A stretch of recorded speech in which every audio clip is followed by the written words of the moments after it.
Como fomos disso, de um pianista praticamente inaudível do final do século XIX, para isso?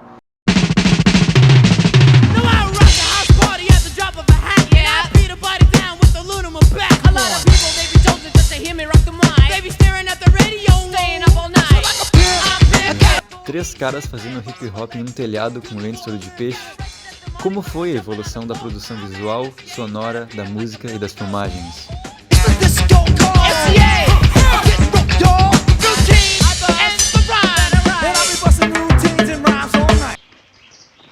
Nossa história começa em 1826, com o obviamente francês Joseph Nicefort Niepce, o cara que tirou a primeira fotografia, levando 8 horas para expor a foto. Loucura! Em 1836, o também francês Louis Daguerre inventou o daguerreótipo, o qual permitia a imagem ser revelada em minutos, um pouco mais razoável. Em 1872, Edward Muybridge resolve um debate de cavalos e, de quebra, cria um processo fotográfico rápido o suficiente para capturar o movimento. Thomas Edison inventa o fonógrafo em 1877, possibilitando as pessoas a ouvirem música no conforto de suas casas. Com a popularização do fonógrafo, um grupo de empresários americanos se juntam para criar a que hoje é conhecida como Columbia Records. 10 anos mais tarde, o alemão Emil Berliner cria o disco de goma laca, que tinha apenas uma faixa de cada lado. E em 1895, o cinematógrafo foi patenteado por Edison, o qual só registrava as cenas, mas o cinematógrafo dos irmãos Lumière também projetava as imagens. Assim, o cinema no começo do século começou a se popularizar e acompanhavam orquestras para adicionar som às filmagens. No começo do século, o inglês Edward Raymond desenvolveu o primeiro filme colorido.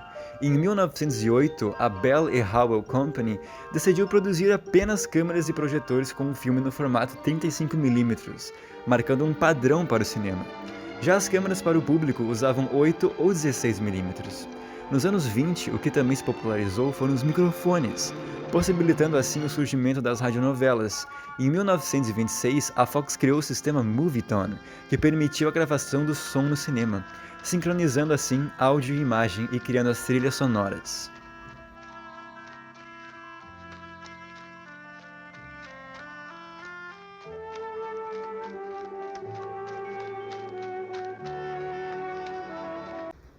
John Lomax e seu filho faziam expedições pelos Estados Unidos em busca de músicas folk, com o objetivo de fazer uma antologia da música que eles encontravam. Em 1933, quando estavam visitando uma penitenciária de Louisiana, eles encontraram Led Belly e ficaram instantaneamente impressionados. Mais tarde, retornando à prisão com alguns equipamentos de gravação, gravaram dezenas de suas músicas, sendo provavelmente a primeira vez que alguém o gravava propriamente.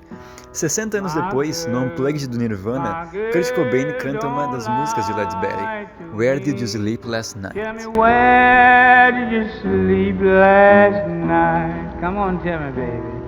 In the pond, where the sun don't ever shine. I was shivered the whole night through. In the ponds where the sun don't ever shine, I would shiver the whole night through. Girl, my girl. Em 1948, a Columbia Records introduz o Long Play, ou LP, possibilitando várias músicas no mesmo disco. O vinil permaneceu dominante pela maior parte do século XX e com o blues, o jazz e o rock and roll crescendo, as vendas explodiram.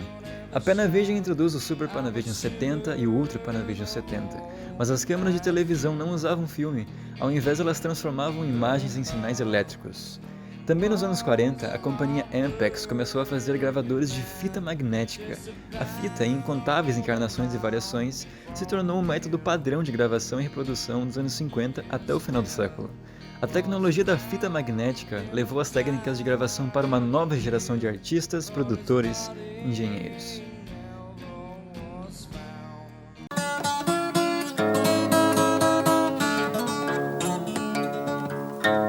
Hard times is here and every where you go. Times are harder than ever been before.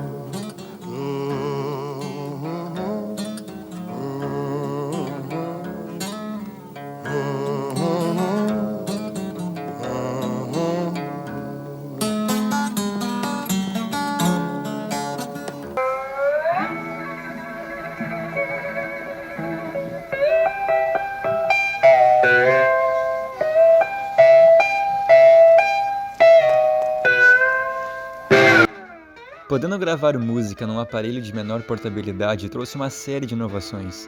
Adotada pela indústria automobilística, a fita caiu no gosto do povo, e no final dos anos 60, a maioria dos carros tinham 8-track players, tornando as viagens bem mais excitantes.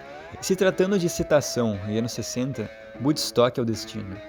O que é mais poético do que um tímido e introvertido guitarrista chamado Alan Wilson tocando com um adesivo da STP entre os captadores, sozinho, na frente de 400 mil pessoas e com a total atenção do público, é o ápice dos anos 60.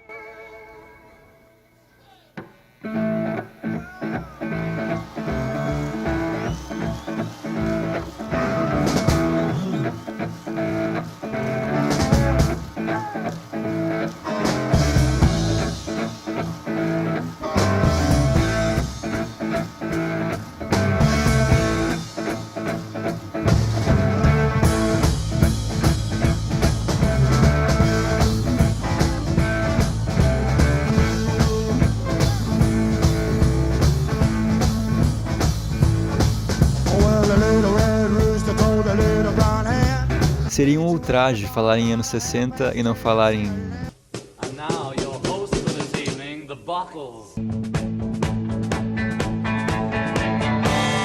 Jojo was a man who thought he was a loner, but he knew it couldn't last. Jojo left his home in Tucson, Arizona, for some California grass. Get back, get back, get back to where you once belonged.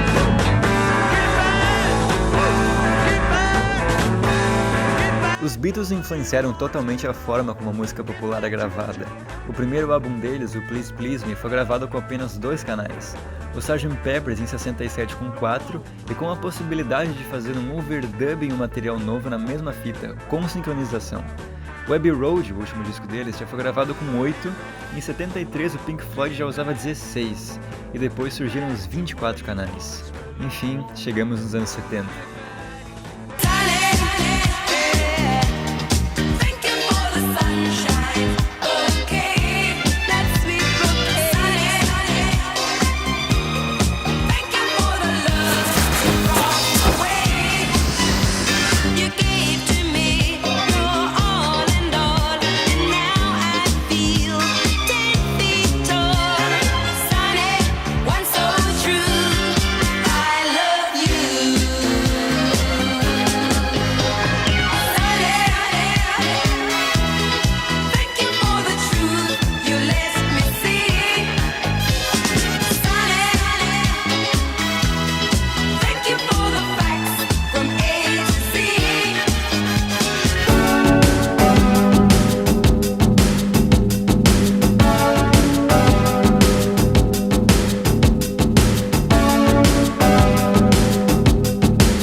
Mas seria a Sony que mudaria o jogo no começo da década de 80 com o Walkman e com a Sony Betacam, fazendo as câmeras ainda mais portáteis.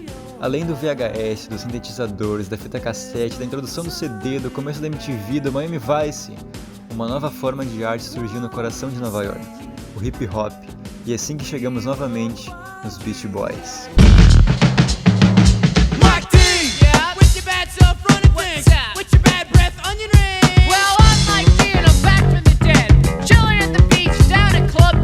Ed Rock, Mike D e MCA, os Beastie Boys, simplesmente criaram, em 1989, um dos álbuns mais seminais da história, o Pose Boutique. Não utilizando nenhuma faixa de áudio original, eles apenas usaram samples.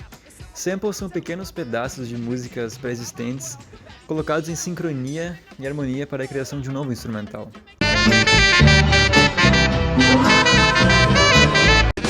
When they reminisce over you, my dog.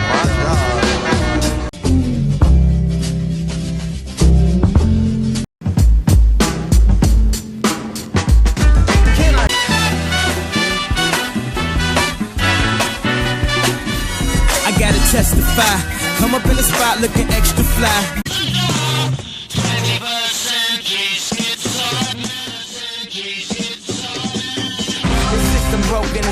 Os Beastie Boys utilizaram mais de 105 samples de todo tipo de gênero musical e artista. custando $250 mil em direitos autorais. Para você entender a tamanha genialidade desses brothers, o Miles Davis dizia que nunca se cansava de ouvir esse álbum.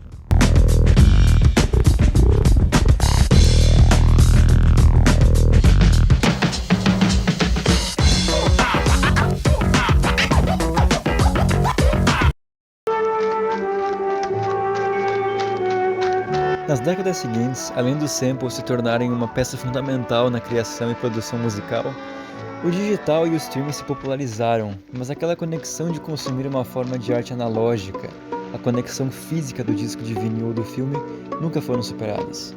A arte nesses meios supera o teste do tempo, ultrapassando a mortalidade dos próprios artistas que a fizeram, podendo tocar a alma de gerações futuras, como é o caso das cruas canções de Led Belly.